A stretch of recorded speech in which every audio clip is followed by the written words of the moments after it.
à tous, comme je vous l'avais dit dans ma précédente vidéo, mon objectif de l'année étant le marathon de Paris. Alors à partir d'aujourd'hui, je vais vous présenter ma préparation sur 8 semaines. Alors tout de suite, on va commencer par la semaine 1 avec l'une des plus importantes séances de la préparation, c'est le test VMA du lundi.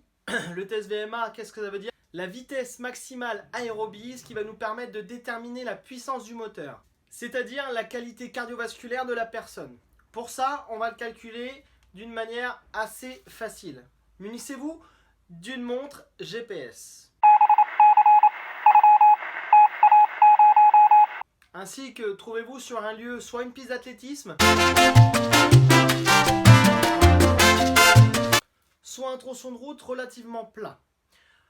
La séance commence. 20 minutes d'échauffement, un petit footing à 60% de vos capacités. Gardez-en sous la pied, sachant qu'après, vous allez enchaîner la plus grande distance pendant 3 minutes.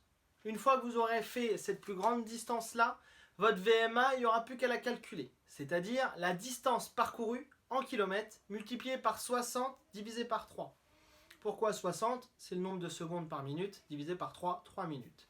C'est-à-dire un petit exemple. Si vous faites 600 mètres, donc on le remet en kilomètres, 0,6 km, multiplié par 60 divisé par 3, ça vous fait une VMA à 12 km/h. Ça vous permet de vous évaluer sur une course de semi-marathon, marathon, même 10 km, de vous mettre un objectif de temps.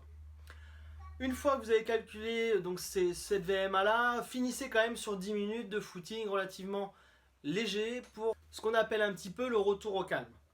Une fois que vous avez fait cette séance-là, on passe à la séance du mardi et qui est une séance très importante, le fractionné. Il y a 2 séances de fractionné par semaine, le mardi et le jeudi.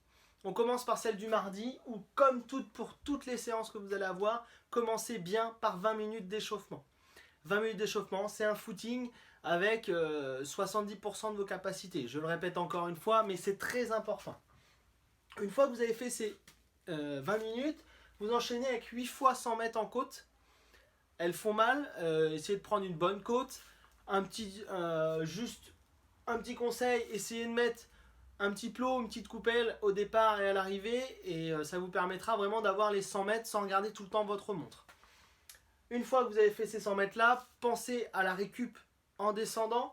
Une fois que vous les avez fait, repassez à 5 minutes directement après. 5 minutes de course à pied. Tranquille à 60% pour faire descendre un petit peu la pression des 100 mètres. Et une fois que vous avez fait ces 5 minutes là, on enchaîne avec 1000 mètres en 5 minutes 18. J'ai mis ce temps là de 5 minutes 18 pour les gens qui partent pour le marathon en 4h30. Sachant que c'est une première séance de fractionné, même pour les autres c'est quand même pas mal de rester dans le 5 minutes, entre 5 minutes et 5 minutes 18. Et une fois que vous avez fait ces 1000 mètres là, pensez toujours aux 10 minutes de retour au calme. Ensuite, le mercredi, vous pouvez rester au repos. Moi, personnellement, je préfère passer sur du vélo, sachant que ça me permet de garder le rythme et ça vous permettrait de garder le rythme aussi, une vingtaine, trentaine de kilomètres pour garder votre corps chaud pour le sport le lendemain. Sachant que le jeudi, on repasse deuxième séance de fractionné de la semaine, où cette fois-ci, beaucoup plus dur. Pensez toujours à vos 20 minutes d'échauffement, 70%, tranquille, le corps est bien chaud et on enchaîne avec 5 fois 1000 mètres en 5 minutes 15. Entre chaque séance, pensez à la récupération de 3 minutes 30, environ à 60%. L'idéal, c'est de travailler cette séance-là sur une piste d'athlétisme où vous avez le même nombre de tours, vous regardez votre montre. Pareil, vous pouvez mettre un plot de départ, un plot d'arrivée, en sachant voilà, un plot de chaque couleur. Et toujours penser, une fois que vous avez fini ce fractionné-là, à 10 minutes de retour au calme. Et on finit donc par le dimanche. Le dimanche, c'est sortie longue, grande sortie de 1h30, 1h40, pas moins. Il faut habituer votre corps à faire de grandes distances, des longues sorties. Et donc ici, je vous propose 20 minutes, comme d'habitude, d'échauffement pour que votre corps s'habitue. Et ensuite d'enchaîner 2 fois 5000 mètres en 32 minutes. Du 6,30 par kilomètre.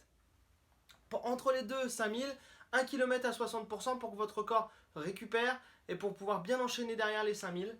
Et une fois que vous avez terminé ce 1h, 1h05 de travail, vous refinissez sur 10 minutes de footing tranquille, de retour au calme. Comme ça, vous arriverez à votre sortie longue d'1h40.